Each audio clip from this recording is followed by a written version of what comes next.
Magandang araw, magandang gabi sa inyong lahat. Lalong-lalo na po sa mga kabataan, mga OFW sa abroad, at lahat ng patriotiko nating Pilipino. Mga kababayan natin, kamusta kayo dyan? Today, February 14, 2026, Valentine's Day po, no? Happy Hearts Day. Happy Holidays. Happy New Year. May bagong chapter sa political teleserye natin. Auntie Claire. Ito po si Attorney Claire Castro versus Vice President Sara Duterte. Yung tipong pinaiyak daw, sapak ang inabot. Pero wait, hindi literal, walang physical fight. Ito'y word war na mas matindi pa sa boxing ni Pacquiao. Ako sila ng #WalkWithLan. At sa next couple of minutes, i-breakdown natin ito ng walang bias. Pero clear, parang pro-katotohanan, pro-bayan. Fact check muna tayo then critical analysis. Ready na ba kayo? Hit that like button kung ready kayong marinig ang side na madalas hindi sinasabi sa mainstream. Una, let's set the record straight. Si Attorney Claire Castro, Palace Press Officer, Undersecretary sa PCO, madalas na nagiging target ng critics dahil sa kanyang sharp tongue against opposition. Lately, VP Sara in interviews and statements, tinawag siyang shame to the country dahil daw sa pagiging spokesperson ng administration na puno ng falsehoods. VP Sara said, Claire Castro brings shame to our country. Boom! Direct hit.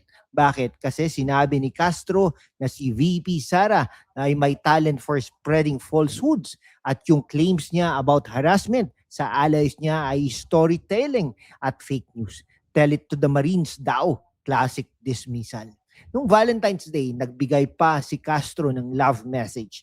Spread love, not fake news, not immorality. Tapos sinabi pa, don't be a Chucky, referring sa horror doll. Grabe from lawyer to horror kontrabida. Okay mga kaibigan, ngayon let's critically dissect si Attorney Claire Castro. Una, bilang lawyer siya, dapat fact-based, hindi personal attacks. Pero ano ang ginagawa niya? Tinatawag si VP Sara na emotional vulture, pretending concern pero hindi tumutulong. Then, Manchurian, puppet warning for 2028. If ever manalo daw si Sara or similar, mawawala na ang Pilipinas. Parang doomsday prophecy with zero evidence. Sa democracy, dapat ang spokesperson mag-provide clarity, hindi mag-distract with ad hominem. Yung mas nakakahiya maging anak ng korap. Low blow yan. Personal at hindi relevant sa policy. VP Sara's father faces ICC issues pero hindi yan automatic corruption proof sa kanya. Due process. Hello?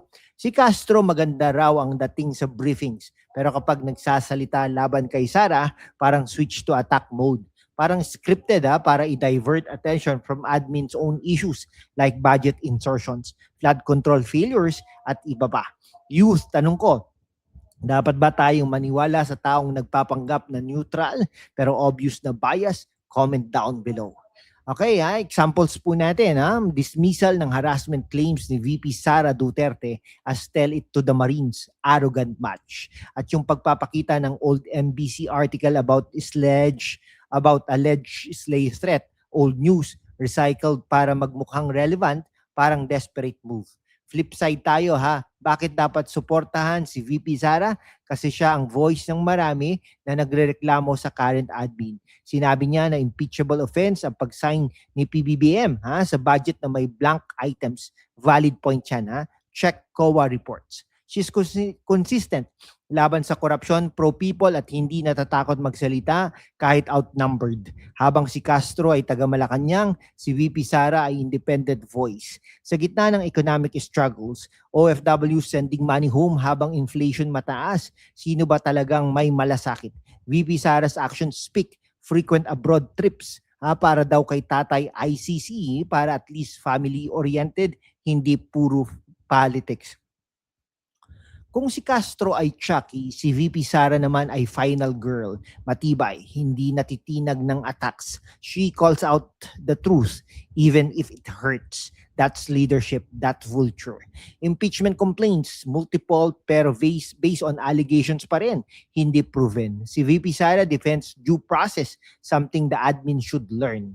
Mga kababayan, sa mundo kung saan ang kasinungalingan ay nangingibabaw, ang katotohanan ang unang sinisikil. Pero kasama kayo ha, magpapatuloy tayo sa laban, walang takot, walang kinikilingan at laging handa para sa bayan. Sumali na sa aking YouTube channel membership sa #WalkWithLan at tulungan natin ang channel na maabot ang 100,000 subscribers. Ang inyong suporta ang susi sa kalayaan natin para ipagpatuloy ang pagbabalita ng katotohanan. Salamat at kita-kits sa laban. So, sino ang nanalo? Sa facts, VP Sara Zimmerman Duterte stands tall with truth-seeking. Si Castro, si Attorney Claire Castro na spokesperson ng Pangulo ng Palace, okay, ay more drama than substance. Pero ikaw, ano sa tingin mo? Comment down below. Team Sara or Team Truth? Share this to your barkada, family sa abroad. Spread awareness. Subscribe, bell on para sa susunod na updates. Salamat mga Patriots. Laban lang para sa bayan. God bless the Philippines. Mabuhay ang Pilipinas.